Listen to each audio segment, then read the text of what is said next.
take a moment and discuss the various social justice movements that have occurred in the last 15 to 20 years and why it's so frustrating to someone like me of my color to have to watch this from afar and feel as if these movements are not meant for someone like me. But you do have people who say these movements are for someone like me. For example, I'm sure many of you remember Operation Wall Street back around 2011 and the steps taken to cause this social movement, right? The top 2% or top 1% against the rest of the 99%. And the 99%, mostly of a dominant culture, would complain that the top 2% or top 1% were getting the lion's share of the wealth in America. So the 99% hung out on Central Park. They hung out in different places, Oakland, you name it, and started to express themselves with the mic check, whenever someone was speaking, interrupting that speaker and, of course, addressing their stances in a way that kind of make it performative art rather than a serious movement. And that's what I think has been going on the past 15 to 20 years.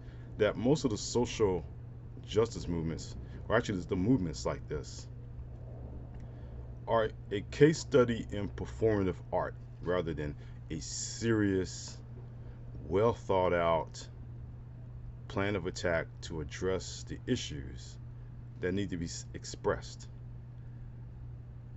I remember watching a certain program on MSNBC, and the host, I'm sure you may know who he is, now he has a podcast, said that the Operation Wall Street movement, I'm paraphrasing here, surpassed the civil rights movement. And my one question is, what did that movement result in? Did it result in tougher laws against the 1%? Did it create an equitable tax base for everyone? What became of it, right? We all know what happened in the civil rights movement. People like me at that time could benefit before they revised it in, I think, 2019 or no, 2021, I'm sorry. So all I can just tell you is that I'm not sure what Glass-Steagall has to do with my situation living in South Los Angeles. I'm sure most of you will educate me in the comments, but still, I assert that I still don't know what it meant. But in my time staying in the Bay Area and observing one event by Operation Wall Street, a little march down the square near downtown, I saw signs from the protesters and they stayed nearby. Now, one thing about the performative art aspect of this movement, it was that, yes, you could bring your own music. You can bring your bongos. You can have guest speakers, always good, but guest speakers always good. But you have artists singing. And I find that same performative art atmosphere operating even in this community in South LA. I'm not going to name names, but I have seen it with my own eyes. When you call something the people's whatever, does it really benefit the people or the people that put that structure in place? But I digress. I grew up reading and learning and watching videos of actual people creating a serious movement to get something done, risking their lives, their bodies, their health, their well-being, just to make sure that someone like me in my generation could benefit. I didn't see that from Operation Wall Street, maybe Black Lives Matter, I'm not sure. But I'm not seeing these current social justice movements moving the needle on anything. Again, it's all performance art.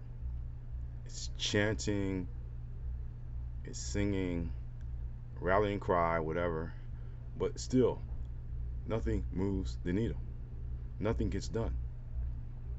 And I sit here wondering, is this all there is? Is this what it's going to lead to? Is this going to actually bring justice or fairness into our politics, into our world, our nation? Or is it just going to be the fact that people need to get things off their chest? In fact, someone once told me that in passing. All they're just doing is get things off their chest. I'm sorry, but if you're dissatisfied with the way that the nation is going as far as the economic system or the justice system, then stop using performance art to state your case. Because I guarantee you, the other side looks at the bongos, they look at the chanting, they see all this and said, oh, they're not serious. We have nothing to fear from them. And yet they're being lauded by the media as a successful movement. Really? You hear the laughter in the background. They agree with me. Really? You really believe that? That is the hill you're going to die on? Come on, bruh. Sis. You got to do a much better job than that. I insist that the time for performative art is over. That yes, you can express yourself in a way that will put fear in the hearts of your opponent. But failure to do so, if you continue with this performance art in your politics, it's not going to work. And really, there are going to be students of mine who you mentioned Operation Wall Street. They say, "What's that?" Meaning that nothing came out of it substantially. So I don't know who I'm talking to. I don't know if you're going to listen to what I'm saying or even care what I'm saying. That's okay. Maybe I too am getting stuff off my chest. But I have to tell you, if you thinking that you're the generation that's going to change the world, if you believe that you're the generation that's going to make everything topsy-turvy, that you're going to dictate terms to the older generation, to cats like me and those who are part of the 1 or 2%, and still you engage in this performance art attitude with chants and all the other nonsense that goes on, you're going to find disillusionment in your future. I guarantee you that. Because even the people of my generation now, who all the gains have been established by the previous generation, are still disillusioned because the opposition or the empire has struck back. And they struck back hard, installing leaders, politicians, policies that have crippled the growth of this country. And by growth, let's just say growth on a social, economic, political level. So I don't know. All I can just say is that as we move forward, we gotta be more serious. We gotta plan. We gotta stop listening to our celebrities. We gotta start listening to our superstar politicians, and we have to put in the work, and we gotta do things ourselves to make things happen. Each one of us, if we want a better world, if we want a better society, we're gonna have to put in the work. We're gonna have to vote, and even then, make sure that person's worth voting for. And yes, I do know corporations and organizations and those of the 1-2% are making sure their vote doesn't get counted. To make your voice count, say something about it. Just don't play bongos and hope for a result that way. Because if nothing else, these are perilous times we live in.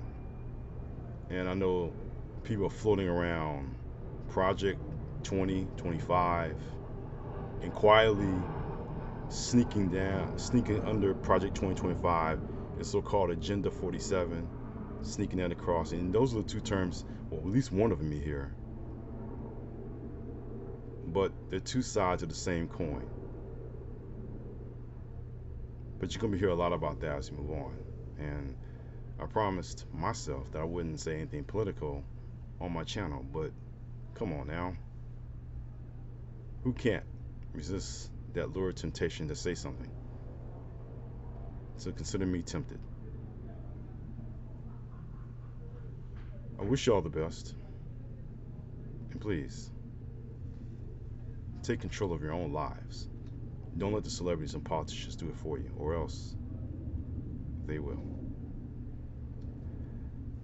If you like what you've seen and would like to hear more content, please subscribe down below. If you feel the need to comment on what I've just mentioned and you strongly agree or disagree, you may do so. On this channel, I have decided I'm not going to respond to comments unless they need to be responded to, unless it has to be something worth talking about. But I hope and pray that each one of you enjoy the rest of your summer. Have a great day, a great evening, a great week ahead. And always in closing, take care.